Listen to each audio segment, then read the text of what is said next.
Yabachi. What happened to her? Cancer. She has cancer?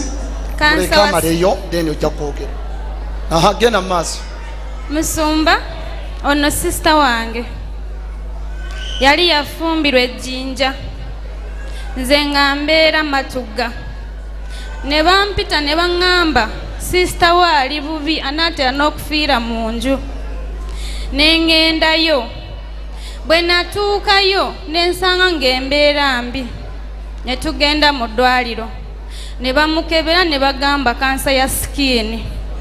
Kati bagamba kansa ya skin ne bamuggyako akanyama ne bamukebera ne basanga kituufu ne tubeerayo kati tubadde tumaze emyaka 4.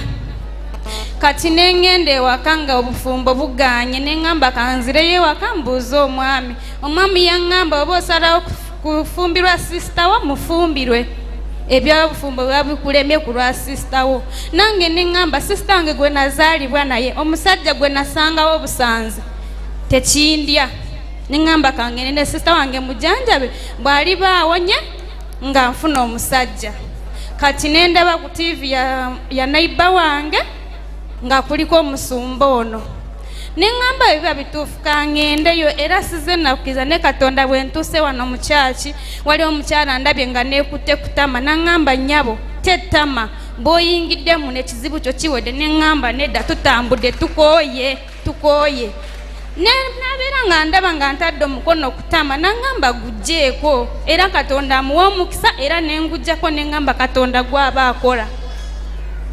This lady was married in Jinja and she was diagnosed and she was having cancer of the skin.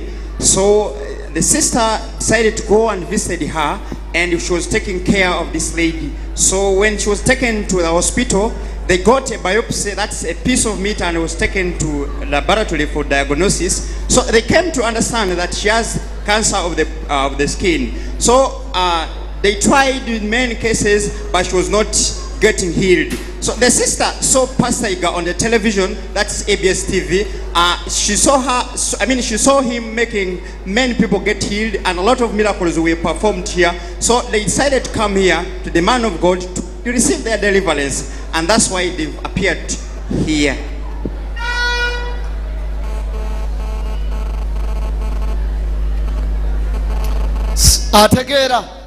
Does he cheer? tategeera bulungi arogootana era wentusawo yenna ng'arogootana omukyala n'aŋŋamba tumusibe ne ŋŋamba bw'ayingidde mu kyaki ya Katonda ayinza otereera temumusiba nga mpulira ennaku ku mutima ne ŋŋamba temumusiba. Kitutte ebbanga kingali kati tatambula tava mu Kagali. Tatambulirako ddala yazimba muno nali ali mu kapiira tatambula. As you see her, the legs are not in the same size, she does not walk, she doesn't even understand, and she's having a bag where she's urinating through a catheter.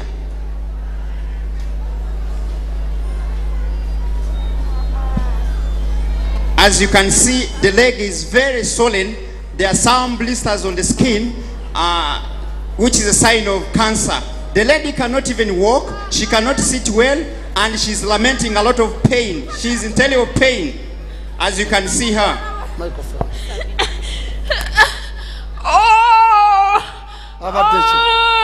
What is wrong with her? Wanchi? Timbu bamutwala mu basamize bamutwala wa. Kwa kutegeera ategeera batategeera? Tategeera bulungi, tategeera era nange tamanyi. Awulira abantu bamukutte ngagamba bamutunuzaamu mundu. Kyekyatumuvira kato butategeera. What brought about that? Wabula simanyi. Oba bulwadde bwamuyingira mu bwongo. Wanchi? Obulwadde bwamuyingira mu bwongo kuva bwe yafuna obulwadde ku myaka 4 obulwadde ne bumuyingira mu bwongo n'ataddamu otegeera. Buli muntu omupya yenna. For every new person in this place, screen eyinza obutakumatiza. You know, the screen may not convince you enough. Sembera wano omulabeko. Come closer and take a look with your naked eyes. Gwono obujulizi. It's you who will testify for that. As you can see, the pastor has given opportunity to those people that are far and those that have appeared here for the first time. They are coming to see Sembera omulabe. with their Yekoza. own naked eyes. Many people are flowing in front Yekoza. to see. Is she pretending? Wanji? Not the pastor teyekoze. No, she isn't. Mulwadde? Is she sick? Ibwe omala okulaba nga ogenda otuula. Mulwadde? Pastor Musumba ali bubi nnyo. Mutaddewo enzikiza abalala bayinza obutakiraba bulungi. Bw'omala okulaba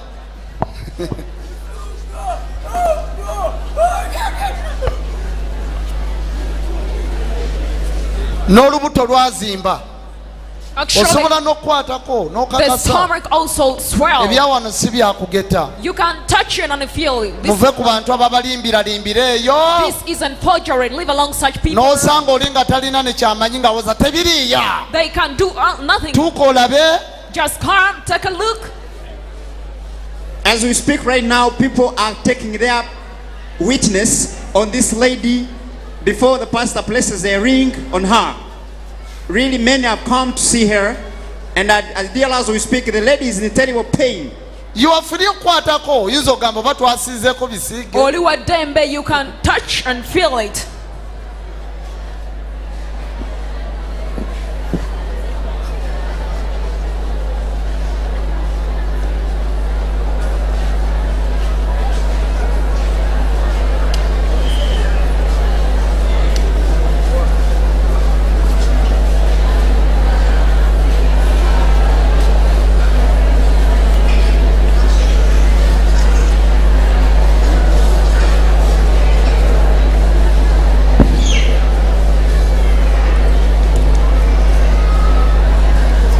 Omukyala tokaaba. Don't you worry, lady. Yesu ye munnoowo.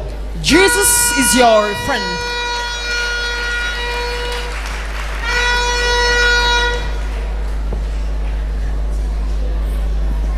Kamuteekeko empeta. Let me place a ring. So as you've seen, the man of Lord has placed the ring on her. Ndagira eddogo I command witchcraft eryazimbye olubuto lw'omukyala ono, that made your stomach swell, eryazimba amagulu ge, that made the legs swell. terimukkiriza yedde okubaako kye yeekolera, It doesn't allow her to do anything on her ne own. limulemesa n'okutambula. It hindered her from walking. Waliwo kaleeso twandirabye ku lubuto olwo. Do we have a Omanya abantu bayinza okuba nti cloth? osanga lwo twateraddemu bigoyi. You know, certain people may say we placed our some clothes, or it's disgrace. Naye mumuleke. But let's leave it. Tetujja kukolerera abatakkiriza, katukole Katonda kye yatutuma. Let's just do what the Lord said us. Mulagira okutereera, I command her to be okay. nkomyawo obwongo bwe. I bring her mind back. Buno obulwadde obwagenda ne ku bwongo This sickness that attacked the brain, n'abeera nga yeeyogeza so that it speaks the way she nga does. tategeera, Not understanding well. nkomyawo okutegeera I bring back her understanding. nkomyawo okutegeera I kwe bring back her understanding okuyita mu mpeta, through the ring. nkomyawo Through the ring, okutegeera I kwe, bring back her understanding. nkomyawo I bring back okutegeera kwe, her understanding. mutunuzaamu empeta, I brace the ring. njagala ekomyewo I want it to bring back okutegeera kwe. her understanding. Microphone, komyawo. Tontunuzaamu majeego. Maje Oh, the army. Tontunuzaamu majeego. Tontunuzaamu. okay. Mulagira okutereera, I command her to be okay. mulagira okutereera, I command her to be well. k'empeta ya Mukama ekole. Let the ring of the Lord work. Be healed, Wonyezebwa. be healed Wonyezebwa. in the name of Jesus Mu Christ. linnya lya Yesu Kristo. Be healed, Wonyezebwa. be healed, Wonyezebwa. be healed Wonyezebwa. in the name of Jesus Mu Christ. linnya lya Yesu Kristo. Be healed, Wonyezebwa. be healed Wonyezebwa. in the name of Jesus Mu Christ. linnya lya Yesu Kristo. Kamwebasa otulo Let him sleep. eddakiika 5 kati. Let her sleep for 5 minutes. Kamwebasa otulo I'm making her sleep eddakiika 5. for 5 minutes. ayagenda okudda engulu By the time she comes back to her senses, ng'ateredde. she'll be fine.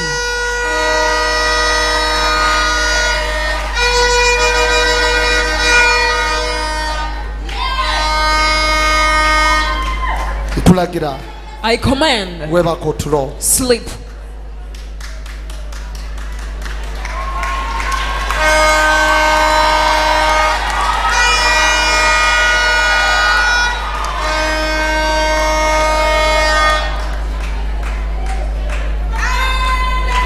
Nkulagira I command, weebaka otulo. sleep.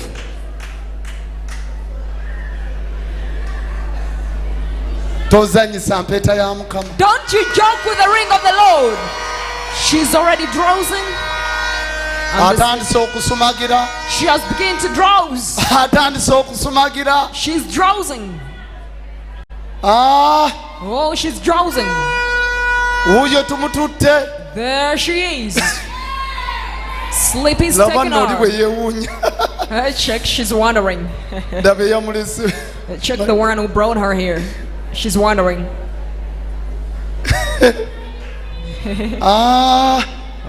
Sleep is wuuyo. sleep is taking her. She's going. wuuyo. She's going deeper in sleep. Deeper, deeper. n'amalusu gagenda kuyiika. Check, the saliva is also falling just within those minutes. wuuyo. There she goes. wuuyo. There she goes. katonda ali mu kujjanjaba obwongo God is treating the brains era ali mu kumujjanjaba and He's treating. obwongo bwe okukomawo ku nsi She's treating her brain and is coming back to life kubanga bubadde bwavaako. because it was already off the track. wangi microphone oba awulira wangi mukwateko mpulira oba awulira upapa ki She's requesting to touch the sick. oyo agenze. She's going. There she goes. There she goes. Deep in sleep. Deeper she goes. wangi kasita aba tafudde nga yeebase bwebase. golooza afudde. So you think she's dead? olowooza afudde. You think she's dead? nti nkugambye mukwateko mpulirayo kyanogaana. Because I wanted to touch her to feel whether she's still alive, and you didn't allow me to.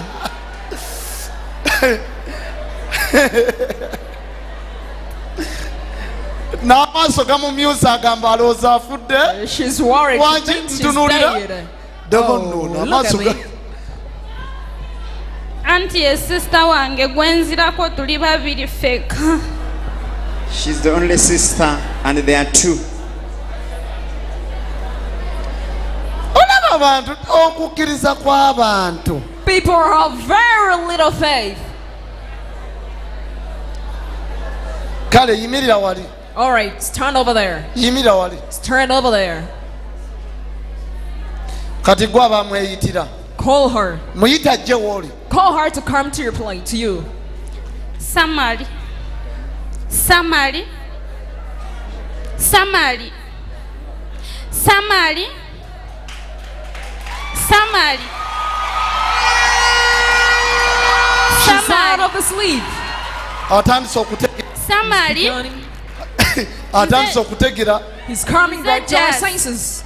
atandise Nze okutunula She's agamba ate coming. wano ali ludda wudamu. She's wondering where she is right now. Ehe. She doesn't Samali. understand what's going on. Samali nze Jas. She's wondering who is calling her. Nze Jas. muyita ajje. Call her. Jangu.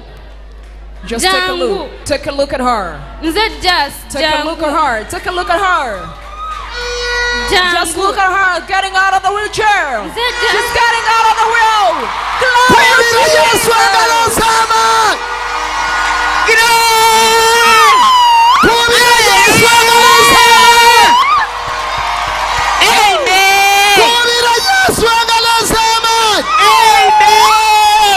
Kubira Yesu engalo z'amaanyi.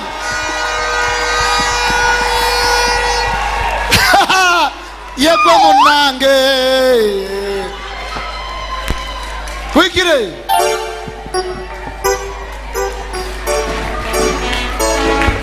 Yegwe munange, yegwe munange, oh yegwe munange, Yesu yegwe munange, Yesu yegwe munange, yegwe munange, kala yegwe munange, Yesu yegwe munange, kama yegwe munange, yegwe munange, yegwe munange, Yesu yegwe munange, yegwe munange, yegwe munange, Yesu yegwe munange, Yesu yegwe munange, kala yegwe munange, yegwe munange, yegwe munange, Yesu yegwe munange, kala yegwe munange, yegwe munange.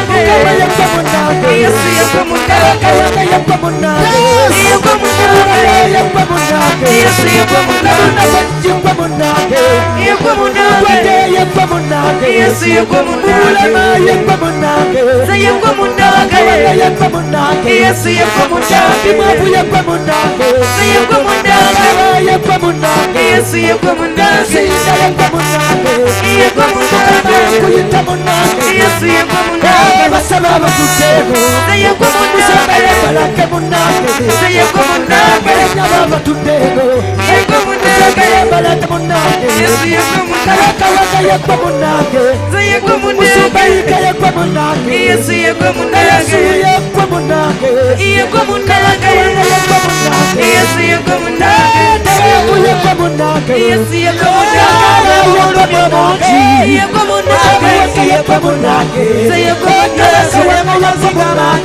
Yegwe munange, yegwe munange, Yesu yegwe munange, mu bulumi obungi, yegwe munange, yegwe munange, Yesu yegwe munange, mu maziga mangi, yegwe munange, yegwe munange, yegwe munange, kasirina njagala, yegwe munange, Yesu yegwe munange, yegwe munange, yegwe munange, yegwe munange, yegwe munange, kuyita munange, Yesu yegwe munange.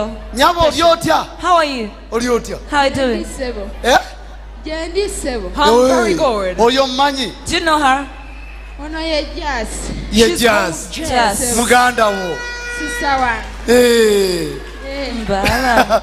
Jazz webaza ki Mukama? Jazz, what do you thank God for? Nange nze ninga atategeera kati. It's like I'm out of my senses. Oba ndi mu kirooto simanyi. I don't even know whether I'm in a dream. Bannange Jazz abadde bubi neebaza Katonda. I'm grateful for God. Badde manyi balimba. I thought they were lying to me. Buli omu yenna ng'ayogera nga mpakana. Everybody was saying and I was arguing. Katonda wa buyinza. But God is so great. Pastor Katonda akuwe Pastor, the Lord should richly bless you.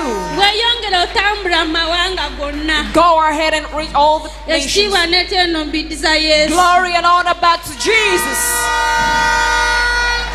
Genda You go, n'amagulu ge even her legs. within 12 days Munaku 12. agenda koma wano nga gaterete. She's going to come back while they're Mugende normalized. Mukama bawe omukisa. mubawe ne sente zaabwe. Go with your money.